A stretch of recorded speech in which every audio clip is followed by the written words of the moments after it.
আউযু বিল্লাহি মিনাশ শাইতানির রাজিম বিসমিল্লাহির রহমানির রহিম। বই মুক্তির পয়গাম। লেখক ইবনে মাসুম। ICS publication, Dhaka. মুক্তির পয়গাম। কি সুন্দর এই পৃথিবী! চোখ জুড়ানো বিস্তৃত শ্যামল শস্য ক্ষেত, গাছের ডালে ডালে রং বেরঙের ফুল ফল, তারই মাঝে রং বেরঙের পাখপাখালি প্রজাপতির মন ভোলানো খেলা। মন জুড়িয়ে যায় বিরাট আকাশটাকে দিকে তাকিয়ে থেকে। মেঘের কোলে ভেসে বেড়াচ্ছে স্বাধীন ডানামেলা পাখিরা। রোদ হাসছে ঝিকমিক। কি সুন্দর, কি সুন্দর এই সৃষ্টি! কি বিরাট বিস্ময়কর এই সৃষ্টি! সৃষ্টির এই সৌন্দর্য উপভোগ করে শেষ করা যায় না। এর সীমা সংখ্যা গুণে শেষ করা যায় না। বিশ্বের প্রতিটি অণু পরমাণু মেনে চলছে আল্লাহর আইন। এই শৃঙ্খলার কোনো ব্যতিক্রম নেই।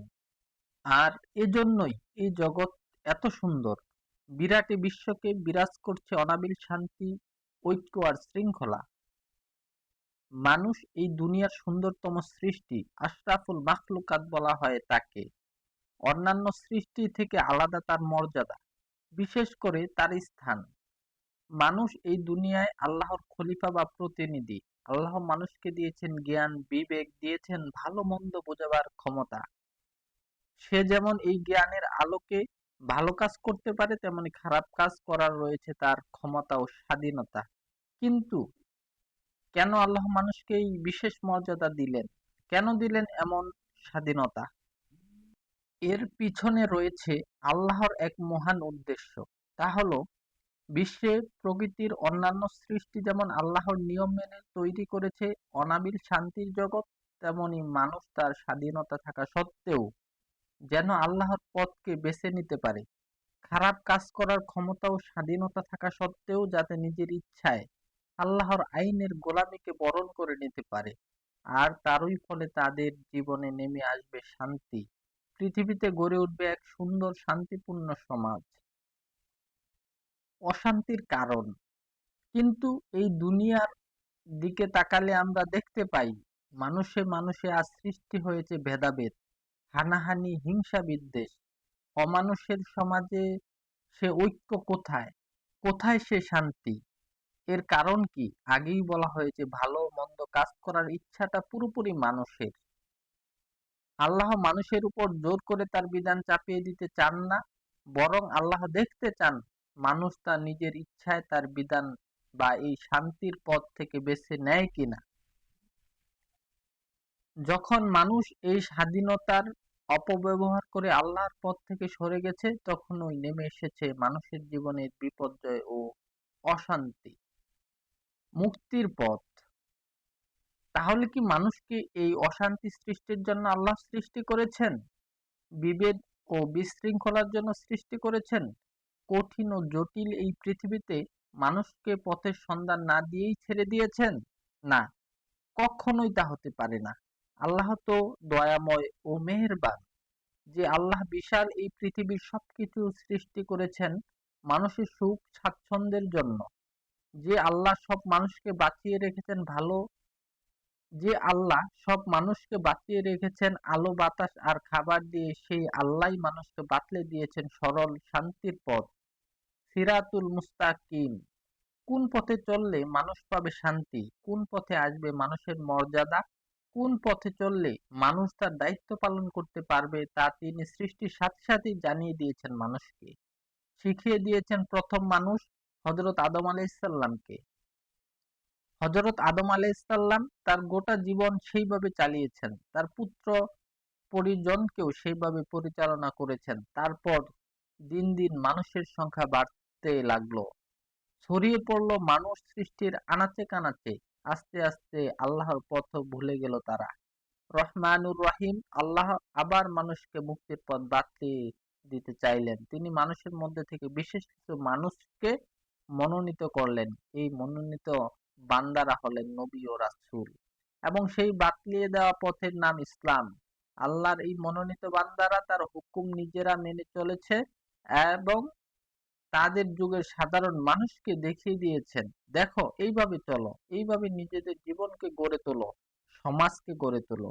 শুধু মুখে মুখে নয়, কাজের মাধ্যমে তারা বুঝিয়ে দিয়েছেন আল্লাহর পথ কোনটি। তাই ইসলাম শুধুমাত্র একটি ধর্মের নাম নয়, ইসলাম আল্লাহর মনোনীত শান্তির পথ। এই দুনিয়ায় মানুষের জীবনযাপনের পথ নির্দেশ। সর্বশেষ নবী হলেন হযরত মুহাম্মদ রাসূলুল্লাহ সাল্লাল্লাহু আলাইহি সাল্লাম। তিনি সকল নবীর মধ্যে শ্রেষ্ঠ নবী। আল্লাহর কাছে যে বাণী পাঠিয়েছেন তা হলো আল কোরআন। কোরআন আজও হুবহু আমাদের মাঝে আছে, অথচ অন্যান্য নবীদের শিক্ষা আজ আর অক্ষত অবস্থায় নেই। তাই আল্লাহর দেখানো পথ আমরা এখন একমাত্র হযরত মুহাম্মদ রাসূলুল্লাহ সাল্লাল্লাহু আলাইহি সাল্লামের কাছ থেকে পেতে পারি। ইসলাম বলতে আমরা এখন যা বুঝি তা হলো হযরত মুহাম্মদ সাল্লাল্লাহু আলাইহি সাল্লামের কাছ থেকে দেওয়া শিক্ষা দীক্ষা। মানুষের গড়া মতবাদ। আল্লাহর দেখানো এই মুক্তির পথকে বাদ দিয়ে মানুষ নিজে তার চলার পথ রচনার চেষ্টা করেছে বহুবার।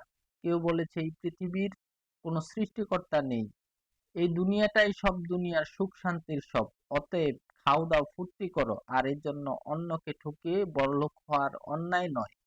শ্রমিককে খাটিয়ে তোমার টাকাকে আরো বাড়াও, কিন্তু তাদেরকে ঠকানো কোনো ক্ষতি নেই। কে তোমাকে আটকাবে পরকাল, তা তো নেই। এই ধরনের চিন্তা বা মতবাদের নাম হলো পুঁজিবাদ। পুঁজিবাদ সমাজে এক দলের ঘাম আর রক্তের বদলে বড়লোক হলো অন্য এক দল, বড়লোকেরা আরো বড়লোক হলো, গরিবরা হলো আরো গরিব। সমাজের সমস্ত কর্তৃত্ব চলে গেল ওই সব লোকের হাতে। পুঁজিবাদ তাই কোনো শান্তির দিশা দেখাতে পারল না মানুষকে। এই অন্যায় ও বেইনসাফির বিরুদ্ধে সাধারণ মানুষ খেপে উঠল শ্রমিকরা, খেপে উঠল সাধারণ কৃষকরা। ধীরে ধীরে গড়ে উঠল আরো একটি মতবাদ, তার নাম কমিউনিজম। এই মতবাদের নেতারা বলল, দেখো, মানুষ ধনের জন্য অন্যের উপর জুলুম করে, অতএব সকলের নিজস্ব সব সম্পদ কেড়ে নাও। সকলের সম্পদ কেড়ে নিয়ে গড়ে তোলো গরিবদের সমাজ। সব সম্পদের মালিক হবে রাষ্ট্র, সকলেই খাটবে, সকলেই সমাজ মজুরি পাবে, সকলেই হবে সমান। কথাগুলো সত্যি খুব সুন্দর। গরিবরা যারা এতদিন ছিল নির্যাতিত, তারা আশার আলো দেখলো তাতে। কিন্তু আসলে ব্যাপারটা ঘটলো অন্যরকম। গরিবরা শাসক হবে কিভাবে? সব গরিব তো একসাথে দেশ শাসন করতে পারে না। তাই স্বভাবতই গুটি কয়েক লোকের হাতে চলে গেল দেশের শাসন কার্যের সর্বময় ক্ষমতা। আর সেই সাথে তারা হলো সারা দেশের সম্পদের হর্তাকর্তা। পুঁজিবাদী রাষ্ট্রে সম্পদের মালিক ছিল গুটি কতক লোক, তাদের হাতে তেমন ক্ষমতা ছিল না। এখন এই নতুন ব্যবস্থা রাষ্ট্রের শাসন ক্ষমতা টিকিয়ে রাখার জন্য নতুন পথের সন্ধান করলো। তারা বুঝলো দেশ এখন সবার, সরকার সকলের, অতএব বিরোধিতা করা যাবে না, সমালোচনা করা যাবে না। বিরোধিতা করবে, সমালোচনা করবে, তারা সরকারের শত্রু, অতএব জনগণের শত্রু। আর তাই লাগামাটা হলো সকলের মুখে। কেড়ে নেওয়া হলো মানুষের ব্যক্তি স্বাধীনতা। হায় নিয়তি! মানুষকে শুধু এক মুঠো খাবারের জন্য হারাতে হলো সবকিছু। এই নতুন মতবাদও মানুষকে মুক্তির পথ দেখাতে পারল না। সময়ের ব্যবধানে এই মতবাদও ব্যর্থতায় পর্যবসিত হলো। মুক্তির পথ ইসলাম। এইভাবে দুনিয়ার সব দেশের সব সময়ের মানুষ চেষ্টা করেছে তাদের নিজেদের বুদ্ধি ক্ষমতা খাটিয়ে চলার পথ রচনা করতে, কিন্তু বারবার ব্যর্থ হয়েছে। এর প্রকৃত কারণ কি? এর একটি মাত্র কারণ, মানুষ এই মহাসত্যকে বুঝতে পারেনি যে মানুষের পক্ষে মানুষের জন্য জীবন পথ রচনা করা সম্ভব নয়। মানুষের সীমিত জ্ঞান, বুদ্ধি ও অভিজ্ঞতা দ্বারা এমন কোনো পথ রচনা করা সম্ভব নয় যা সব যুগের, সব দেশের, সকল মানুষের মুক্তি ও কল্যাণের পথ দেখাতে পারে। কারণ তার আগের লোকদের সে দেখেনি, পরের লোকদের দেখবে না। দুনিয়ার সবগুলো দেশ আর সমাজ সম্পর্কে তার পুরোপুরি ধারণা থাকা সম্ভব নয়। তাহলে তার পক্ষে একটি পূর্ণাঙ্গ জীবন আদর্শ রচনা করা কি করে সম্ভব হতে পারে? মানুষের কল্যাণের পথ তো একমাত্র আল্লাহই দিতে পারেন, যিনি মানুষকে সৃষ্টি করেছেন, যিনি মানুষকে তার রহমত দিয়ে বাঁচিয়ে রেখেছেন, যার কাছে মানুষের স্বাভাবিক দুর্বলতা, ভুল ত্রুটি সবকিছু পরিষ্কার, এবং যিনি দুনিয়ার সব সমাজের সকল মানুষকে সম্পূর্ণরূপে জানেন। পৃথিবীর মানুষ মানুষের করা সব মতবাদকে পরীক্ষা করে দেখেছে। সাম্যের নামে মানুষ খেয়েছে ধোঁকা। যারা বিশ্ব মানবতার বুলি আওড়াতো তাদের কাছে আজ শুধু নিজেদের জাতির উপকার করাই আদর্শে পরিণত হয়েছে। তথাকথিত গণতন্ত্র এনেছে নৈতিক উচ্ছৃঙ্খলা, সৃষ্টি করেছে পুঁজিবাদী সমাজ। আধুনিক সভ্যতার চরম শিখরে উঠে মানুষ ভুলতে পারেনি সাদা কালোর ভেদাভেদ। ইহুদিবাদ আজ চরমভাবে হুমকি দিচ্ছে মানবতাকে। নিজের ক্ষমতা প্রতিষ্ঠার মোহে গড়ে তোলা হয়েছে মারণাস্ত্রের পাহাড়। বৃহৎ শক্তিগুলোর হুমকির দাপটে যুদ্ধের ভয়ে মানবতা আজ সদা কম্পমান। একদিকে উপচে পড়ছে ভোগের পেয়ালা, অন্যদিকে পৃথিবীর কোটি কোটি মানুষ না খেয়ে গুনছে মৃত্যুর প্রহর। সারা বিশ্বের অগণিত মানুষের আজ একটি মাত্র জিজ্ঞাসা, এই নিরাশা, এই হিংসা বিদ্বেষ, এই লাঞ্ছনার কি শেষ নেই? মুক্তির আশায়, শান্তির আশায় মানুষ এক পথ ছেড়ে চলতে অন্য পথে, কিন্তু বারবার হয়েছে ব্যর্থ। পুরাতন শিকলের বদলে নতুন আর এক শিকল মানুষের গলায় জড়িয়ে পড়েছে। তাই মানুষের সামনে আজ একটি মাত্র পথ, তার স্রষ্টার দেওয়া সহজ সরল পথ, ইসলাম। আল্লাহর পক্ষ থেকে মানুষের জন্য মুক্তির পথ হলো হযরত মুহাম্মদ রাসূলুল্লাহ সাল্লাল্লাহু আলাইহি সাল্লামের প্রদর্শিত পথ, ইসলাম। এই কথা শুধু মুসলমানরা নয়, অমুসলিম গবেষকরাও স্বীকার করেছে যে হযরত মুহাম্মদ রাসূলুল্লাহ সাল্লাল্লাহু আলাইহি সাল্লাম মানুষের জন্য যে শিক্ষা রেখে গেছেন তা আজও অবিকৃত অবস্থায় রয়েছে। তার ওফাতের 1400 বছর পরও তার শিক্ষা অটুট রয়েছে কোরআন এবং হাদিসের মধ্যে। আজকাল তো মানুষের উন্নতিও হয়েছে অনেক। পৃথিবী এখন মানুষের কাছে ছোট। খুব সহজেই রাসূল সাল্লাল্লাহু আলাইহি সাল্লামের এই শিক্ষাকে পৃথিবীর এক প্রান্ত থেকে অন্য প্রান্তে পৌঁছানো সম্ভব। তাই একথা খুব স্বাভাবিকভাবে দাবি করা যায় যে মানুষের জন্যে সর্বশেষ এবং একমাত্র মুক্তির পথ এখন ইসলাম। এক বিংশ শতাব্দীর নির্যাতিত নিপীড়িত মানুষ মুক্তি পেতে পারে একমাত্র ইসলামের পথেই। ইসলামের সাধারণ অর্থে একটি ধর্মের নাম নয়, ইসলামের প্রকৃত অর্থ তাই আমাদেরকে ভালোভাবে বুঝতে হবে। আমাদেরকে বুঝতে হবে আমরা যারা মুখে মুখে ইসলাম মেনে নিয়েছি কিংবা মুসলমান বলে নিজেদেরকে পরিচয় দেই, তাদের প্রকৃত দায়িত্ব কি? মুসলমান কাকে বলে? মুসলমানের ঘরে জন্মগ্রহণ করলেই মুসলমান হওয়া যায় না। মুসলমানের মতো নাম রাখলেই তাকে মুসলমান বলা যায় না। ইসলাম গ্রহণ করে মুসলমান হতে হয়। ইসলাম গ্রহণ করলেই কেবল মুসলমান হওয়া যায় না। আর এই ইসলাম গ্রহণ অর্থ আমি মুসলমান হয়েছি কিংবা আমি মুসলমান এই কথা বলা নয়। ইসলাম গ্রহণ করার অর্থ ক হযরত মুহাম্মদ রাসূলুল্লাহ সাল্লাল্লাহু আলাইহি সাল্লামের শিক্ষা দীক্ষাকে অন্তরের সাথে সত্য বলে গ্রহণ করা। খ নিজের জীবনে এই শিক্ষাকে একমাত্র পথ হিসাবে মেনে নেওয়া এবং গ এই অবস্থা অনুযায়ী গোটা জীবনকে গড়ে তোলা। আল্লাহ তার কিতাব এবং তার রসুলের মাধ্যমে আমাদেরকে যে সমস্ত জিনিস বিশ্বাস করতে বলেছেন তা বিশ্বাস করার অর্থ হলো ঈমান। আর এই বিশ্বাসের আলোকে দুনিয়ার প্রতিটি কাজ করার নাম ইবাদত বা দাসত্ব করা। ঈমান। মুসলমান হতে হলে কতগুলো জিনিসের উপর বিশ্বাস আনতে হয়। ইসলামী পরিভাষায় একে বলা হয় ঈমান বা আকীদা। যতক্ষণ পর্যন্ত ঈমান ঠিক না হবে ততক্ষণ পর্যন্ত ইসলামের কোনো প্রশ্নেই আসে না। সাধারণভাবে ঈমানকে বলা যেতে পারে কতগুলো বিষয় সম্পর্কে স্পষ্ট জ্ঞান বা ইলম। আমরা সবাই জানি যে কোনো কাজ করতে হলে সেই কাজ সম্পর্কে একটা পরিষ্কার ধারণা থাকতে হয়। এই ধারণাটুকু না থাকলে সে কাজও ভালোভাবে করা যায় না। তেমন ইসলামকে গ্রহণ করে মুসলমান হতে হলে জানতে হবে ইসলামী ধ্যান ধারণার ভিত্তি কি।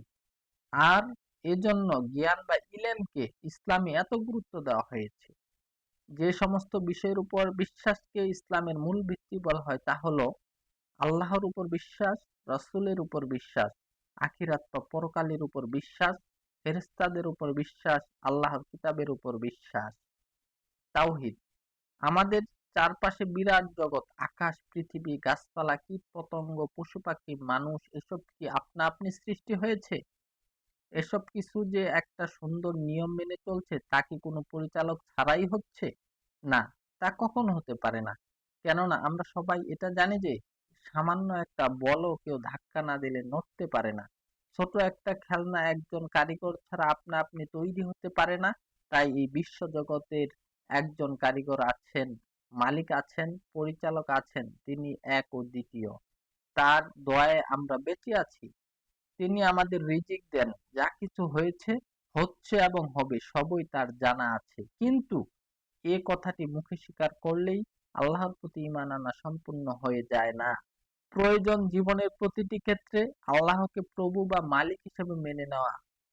চাকর বা গোলাম যেমনভাবে তার প্রভুকে মেনে চলে, তার হুকুম অনুযায়ী চলে, প্রভুর অনুপস্থিতিতেও নিজের খেয়াল খুশি মতো চলে না, মালিকের নিয়ম মতো সব কাজ করে, তেমনি ভাবে আল্লাহকে প্রভু হিসেবে মেনে নিয়ে জীবনের প্রতিটি কাজ তার আইন অনুযায়ী করতে হবে। এটা অন্তর থেকে বিশ্বাস করতে হবে যে আমাদের জীবনে একমাত্র তারই আইন চলবে। এই দুনিয়ায় একমাত্র তারই হুকুম চলতে পারে। মানুষের বানানো আইনের সামনে মাথা নত করা যাবে না। কিন্তু আমরা কি দেখছি? আল্লাহর উপর ঈমান এনেও আমরা জীবনের এক এক সমস্যার জন্য এক একটা শক্তির দ্বারস্থ হচ্ছি। এইভাবে আল্লাহর সাথে অন্য কাউকে অংশীদার বানানোকে শিরক বলা হয়। শিরক মহাপাপ, সবচেয়ে বড় গুনাহ। তাই আমাদেরকে জেনে নিতে হবে আল্লাহ আমাদের এই দুনিয়ায় কিভাবে জীবন যাপন করতে বলেছেন। এসব কিছু জেনে নিয়ে পুরোপুরিভাবে মেনে চলতে পারলেই তাকে প্রকৃত প্রভু হিসেবে মেনে নেওয়া সামর্থক হবে। আল্লাহর প্রকৃত গোলাম আমরা তখনই হতে পারবো যখন জীবন চলার পথ হিসেবে একমাত্র তার দেওয়া পথ সিরাতুল মুস্তাকিমকে আমরা বেছে নেব। কোনো কাজ করতে হলে একমাত্র তারই জন্য করব। কাউকে ভালোবাসলে একমাত্র তার জন্যই ভালোবাসবো। কাউকে ত্যাগ করলে একমাত্র তার জন্যই ত্যাগ করব। তবেই তো হবে আল্লাহর প্রতি সত্যিকারের ঈমান আনা। রিসালাত। এমনিভাবে ঈমান আনতে হয় নবী রাসূলের প্রতি। জন্ম থেকে মৃত্যু পর্যন্ত মানুষের জীবনটা সহজ নয়। জীবনে হাজার সমস্যার সামনে থাকে, পড়তে হয়। আর তখনই প্রশ্ন আসে কোনটা ঠিক কোনটা ভুল, কোন কাজ করতে হবে আর কোনটা থেকে দূরে থাকতে হবে। দুনিয়ায় এসব ব্যাপার সকলে সমান বোঝে না। তাই এমন একজনের নিকট থেকে তা জেনে নিতে হবে যিনি সবকিছু ভালোভাবে জানেন।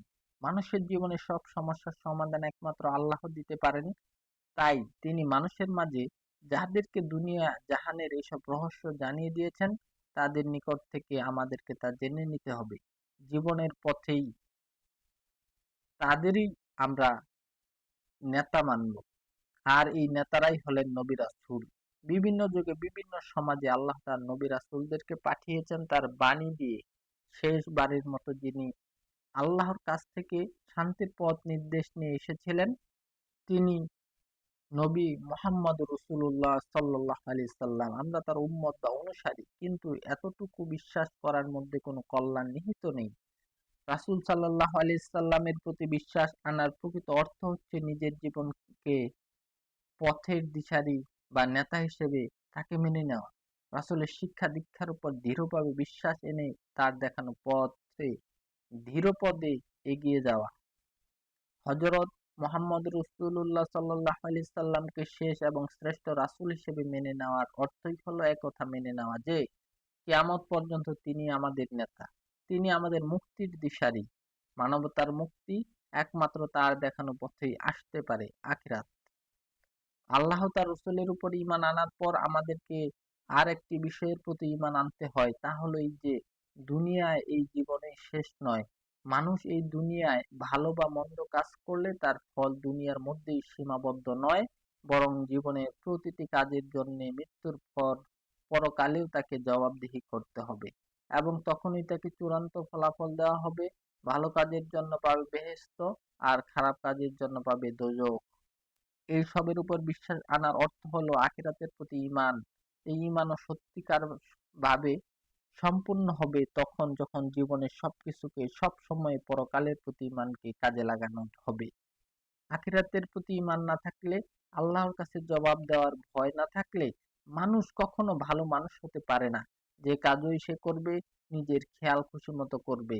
খারাপ কাজ করতে, মানুষ ঠকাতে, মানুষের উপর জুলুম করতে, দেশের প্রতি ক্ষতি করতে সে কোনো পরোয়াই করবে না।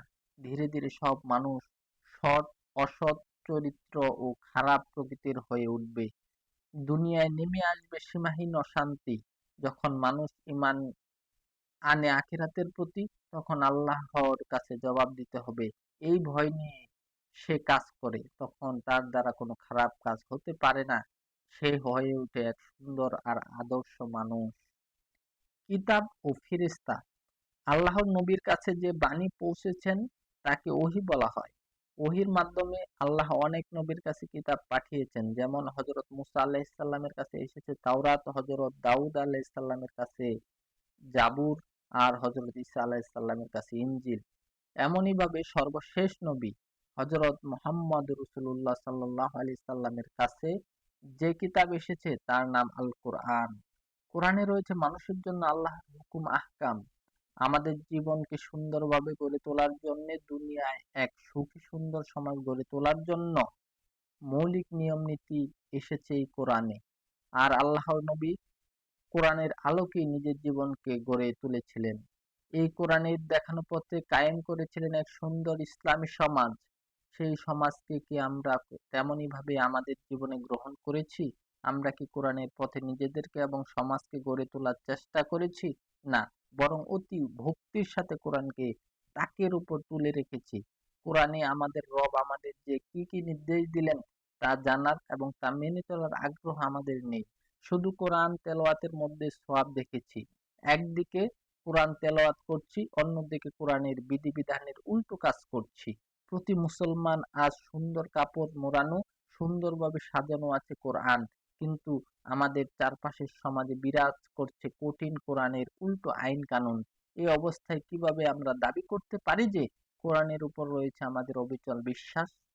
কোরআনের প্রতি আমাদের ঈমানের দাবি তখনই পূর্ণ হতে পারে যখন কোরআনকে জীবন পথের চলার দিশা হিসেবে মেনে নেব।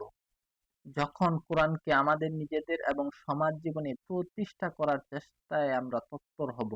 তাওহীদ, রিসালাত, আখিরাত ও কিতাবের উপর ঈমান আনার সাথে সাথে তাকদীর ও ফেরেশতাদের প্রতিও আমাদের ঈমান আনা দরকার।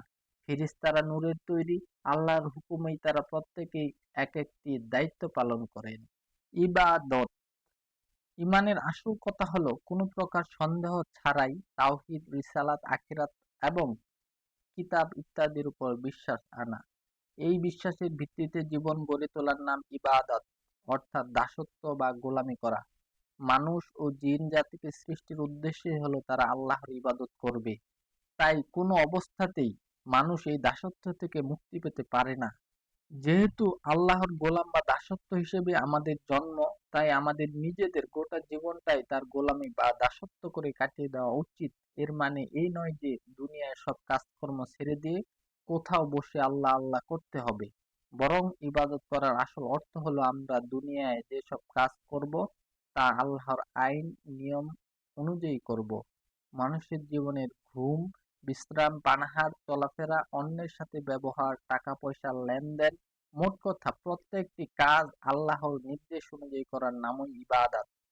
এইভাবে মানুষের জীবন গড়ে তোলার জন্যে প্রাথমিকভাবে কতগুলো কাজ করতে হবে। যেমন আল্লাহ তার রসুলের উপর বিশ্বাস স্থাপন, নামাজ পড়া, রোজা রাখা, জাকাত দেওয়া এবং সামর্থ্য থাকলে হজ করা। এগুলো হচ্ছে মুসলমানের আনুষ্ঠানিক কাজ। এসব কাজ মুসলমানের উপর ফরজ বা অবশ্য করণীয় করা হয়েছে যেন এসবের মাধ্যমেই তাদের পুরো জীবন আল্লাহর দাসত্বে পরিণত হতে পারে।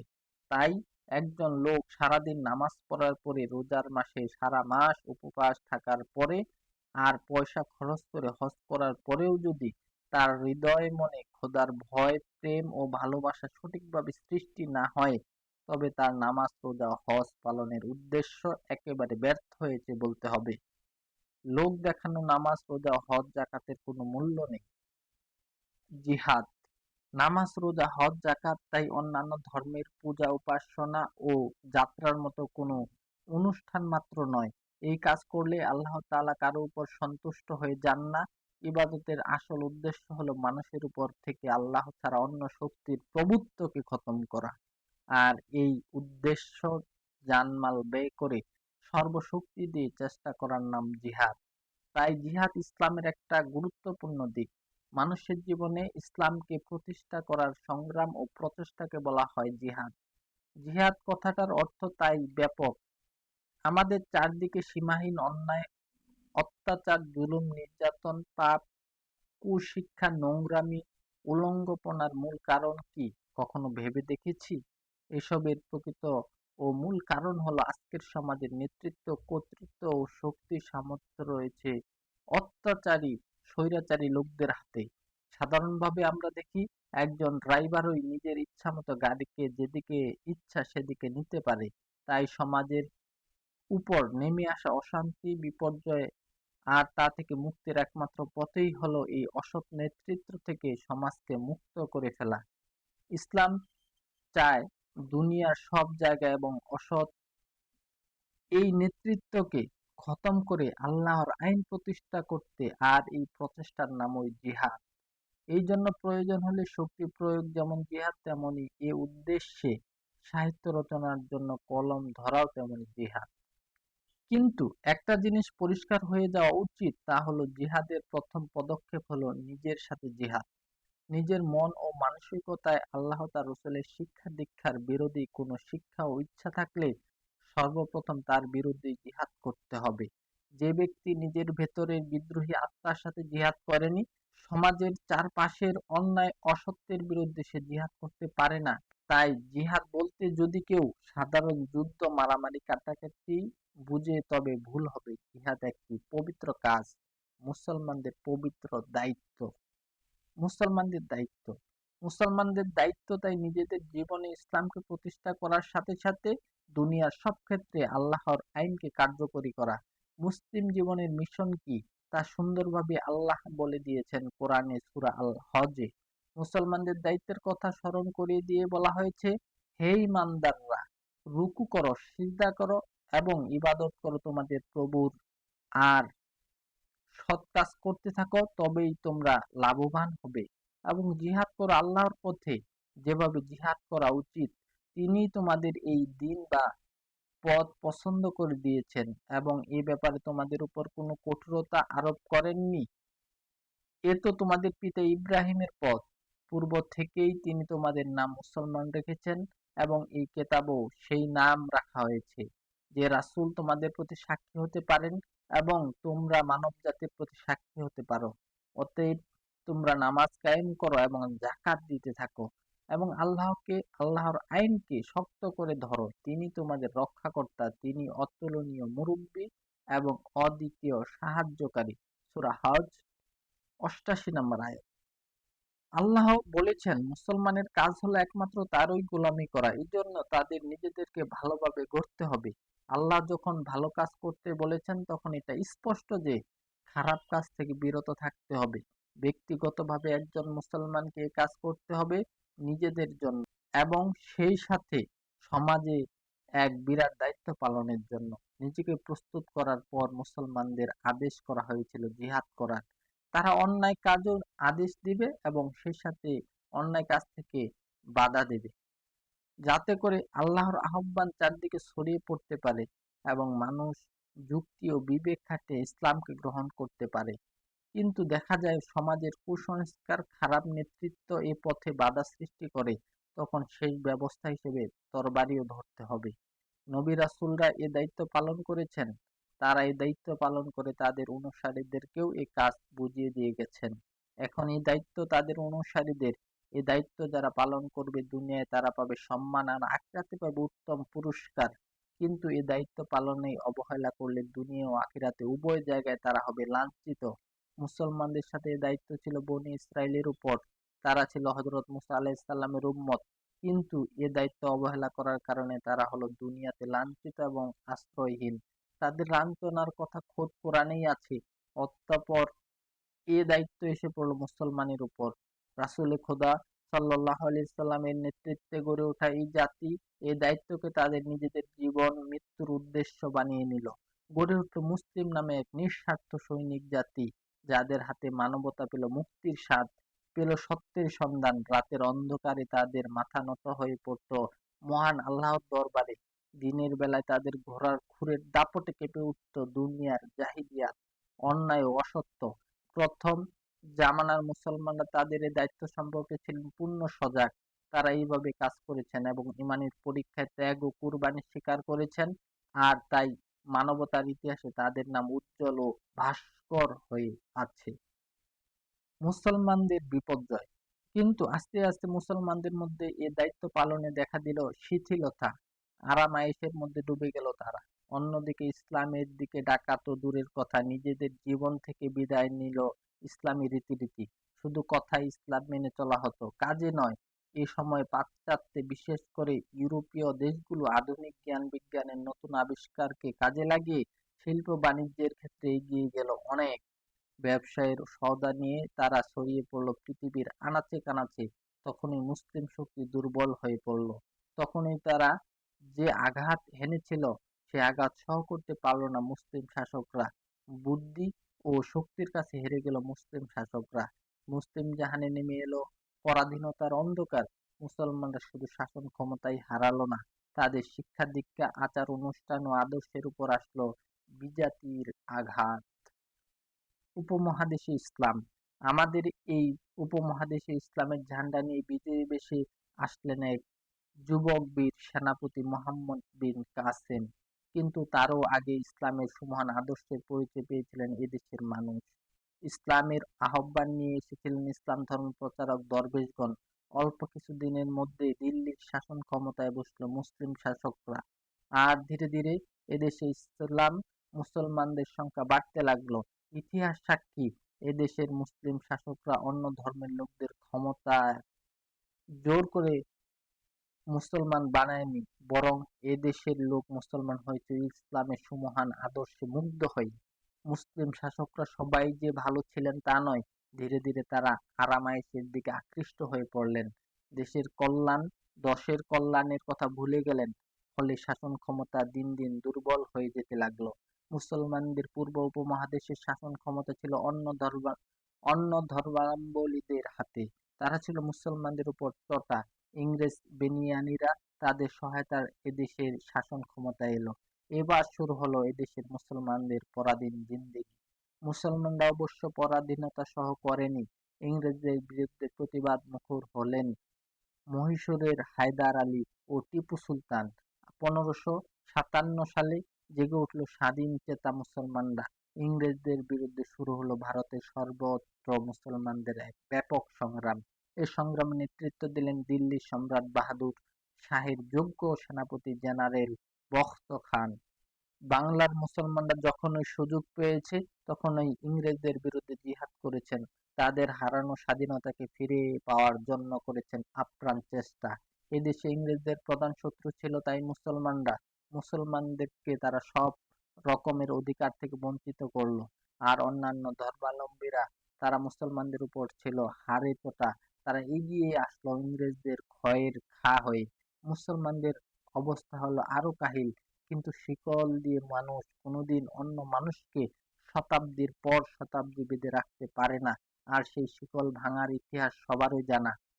1947 সালে সৃষ্টি হলো পাকিস্তান। এই দেশের মুসলমানরা চেয়েছিল একটা ইসলামী সমাজ কায়েম করবে। কিন্তু দুর্ভাগ্য, উপমহাদেশে মুসলমানদের পাকিস্তানের শাসন ক্ষমতায় যারা এলো, তারা মুসলমানদের স্বপ্ন বাস্তবায়িত হতে দিল না। তারা মুখে মুখে শুধু ইসলামের কথা বললেও ইসলামকে প্রতিষ্ঠার কোনো বাস্তব প্রচেষ্টাই চালালো না। ইসলামী আদর্শ ও ন্যায়নীতির সাথে বিশ্বাসঘাতকতা করার ফলে তারা দিল চরম বিপর্যয়। দেশের এক অংশের লোকের উপর চলল জুলুম ও বেইনসাফি। বাঙালি মুসলমানরা যে আশায় পাকিস্তান চেয়েছিলেন তা তো তারা পেলনই না, বরং তারা হলো বহুমুখী জুলুমের শিকার। তাই বাঙালি মুসলমানরা শুরু করলো স্বাধীনতার সংগ্রাম।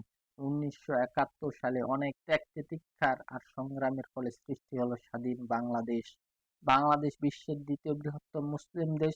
সারা মুসলমান সারা বিশ্বের মুসলমানদের আশা আকাঙ্ক্ষার সাথে আজ বাংলাদেশের মানুষের জড়িত। আর সারা দুনিয়ায় প্রায় 120 কোটি মুসলমান। অনেকগুলো দেশের রাষ্ট্র ক্ষমতা মুসলমানদের হাতে। তবুও দুনিয়ার দরবারে মুসলিম আজও চরমভাবে লাঞ্ছিত।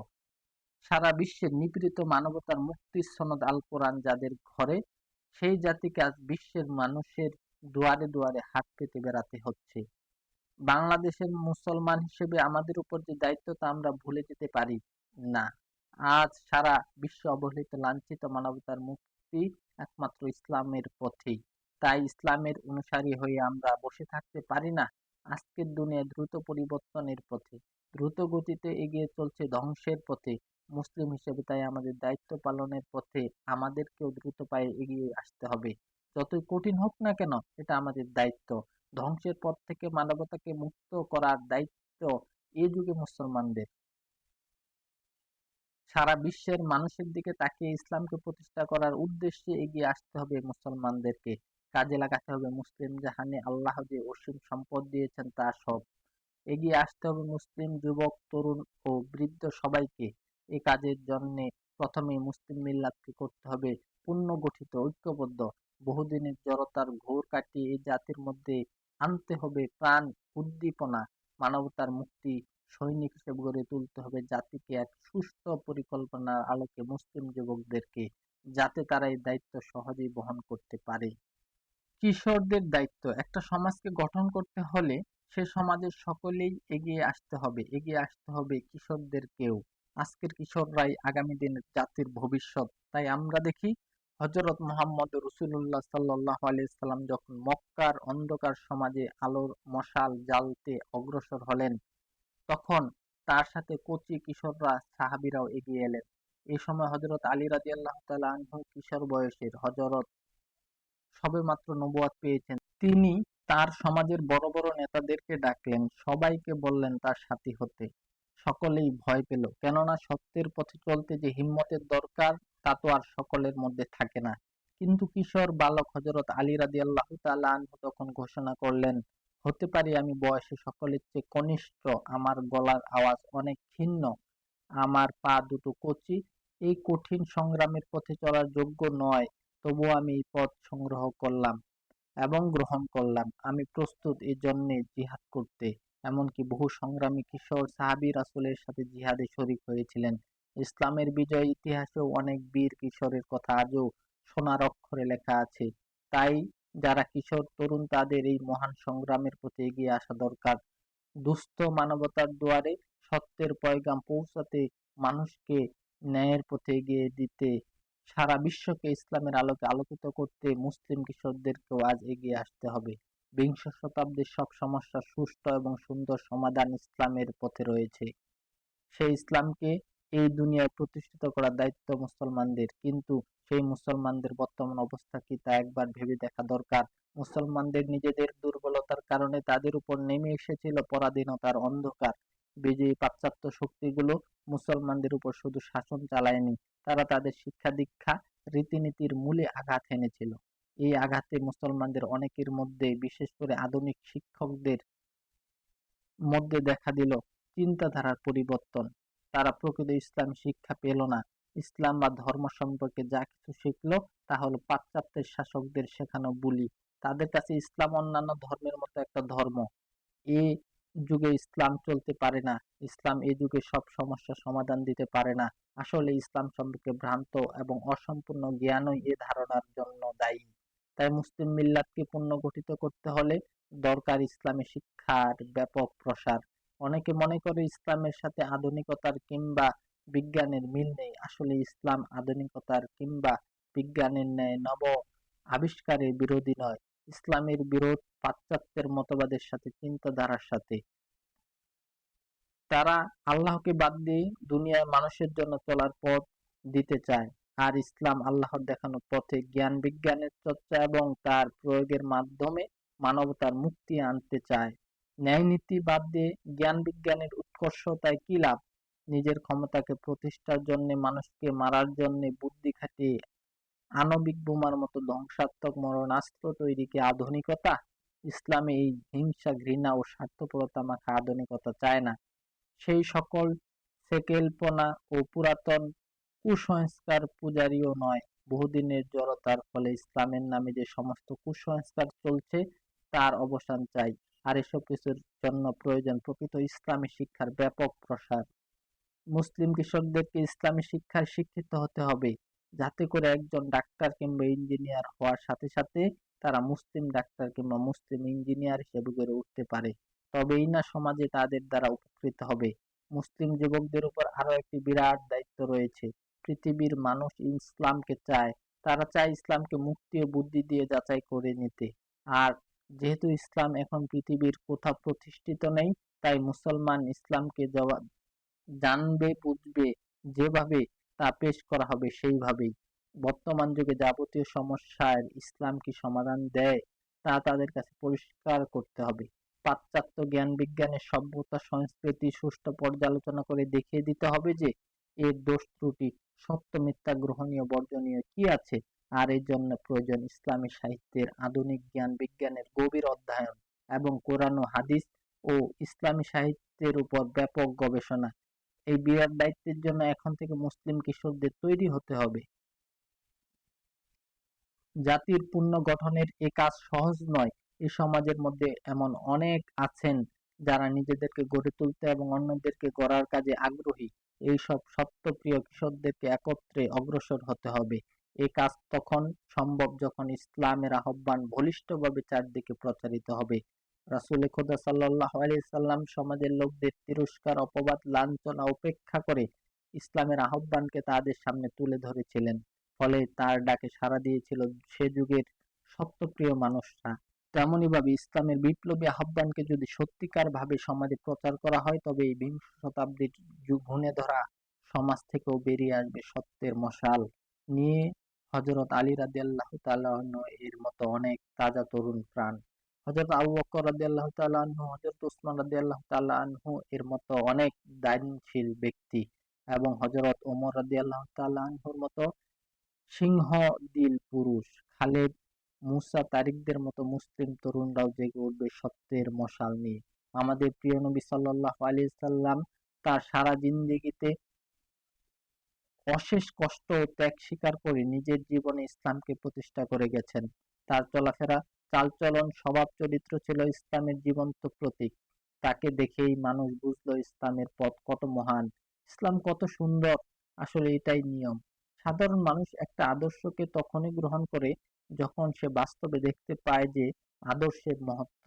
বিংশ শতাব্দীর মানুষ ইসলাম গ্রহণ করবে যখন মুসলমানরা তাদের জীবনে ইসলামকে প্রতিষ্ঠা করে দেখিয়ে দিবে যে ইসলাম মানুষকে কত উদার করে, কত মহৎ করে। ধূসর মরুর কঠোর হৃদয়ের বেদুইনরা যদি ইসলামের দিকে আকৃষ্ট হতে পারে, তবে আজকের বিংশ শতাব্দীর জ্ঞান বিজ্ঞানের উৎকর্ষ মানুষ কেন ইসলামের দিকে আসবে না। আমরা যদি আমাদের নিজেদের জীবনে ইসলামের রীতিনীতি মেনে চলি, ইসলামী আদর্শের ভিত্তিতে গড়ে তুলতে পারি এক সুন্দর সুখী সমাজ, তবে দলে দলে মানুষ এই মহান মুক্তির পথে এগিয়ে আসবে। তাই মুসলিম তরুণদেরকে আজ নিজেদের জীবনকে ইসলামের রঙে রঙিন করতে হবে। তাদেরকে ইসলামের উজ্জ্বল প্রতীক হতে হবে। তাদের দেখেই মানুষ ইসলামের দিকে আসবে। তাদের কথা শুনে নয়। আর এর জন্য প্রয়োজন অনেক বেশি করে ইসলামিক জ্ঞান চর্চা, ইসলামী চরিত্র গঠন। মুসলিম তরুণদের কাছে তাই উদাত্ত আহ্বান, এসো মানবতার মুক্তির পয়গাম চারদিকে ছড়িয়ে দেই। এসো গড়ে তুলি সত্যের ঝান্ডাবাহী একদল সৈনিক, যারা মানুষের উপর মানুষের প্রভুত্বকে খতম করে দিয়ে গড়ে তুলবে কোরআন ও সুন্নাহর আলোকে এক সুন্দর সমাজ, যেখানে মানবতা পাবে মুক্তি, বিরাজ করবে শান্তি, ন্যায়নীতি, সততা ও ভ্রাতৃত্ব। এই উদ্দেশ্যে সামনে চলতে হবে সুশৃঙ্খল, সুসংগঠিতভাবে। তৈরি করতে হবে নিজেদের মধ্যে সীসাডালা প্রাচীরের মতো মজবুত সম্পর্ক। রাসূলের দেখানো পথে ধরে আমাদের অগ্রসর হতে হবে, জেনে নিতে হবে সেই আলোকিত পথের ঠিকানা। সাদাকাল্লাহুল আলিয়্যুল আযীম।